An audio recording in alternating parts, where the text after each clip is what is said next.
એમાં એવું છે જાજાદી રાખ્યા હોત ને તો ભૂંડણા ખાઈ જતા, ખોદવાનું ચાલુ થઈ ગયું. અને શકરિયા પછી પડ્યા રહ્યા નહીં, ધરોડીને બગડી જાય ને જનું.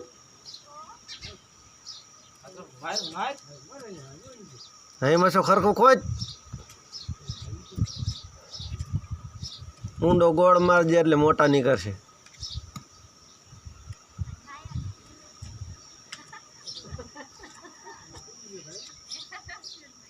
હે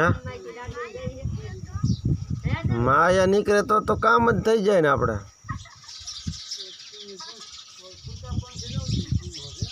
હે માયા નીકળે તો પછી આપણે શકરિયા બીજા વાવીને પછી એમાંય નીકળે તો ખેલે ખેલે નીકળે. આ માયા જ કહેવાય શકરિયા રિયાઈ નહીં જોણ ભાઈ. નીકળે ખર જ ને જ્યાં પીડ્યા હે.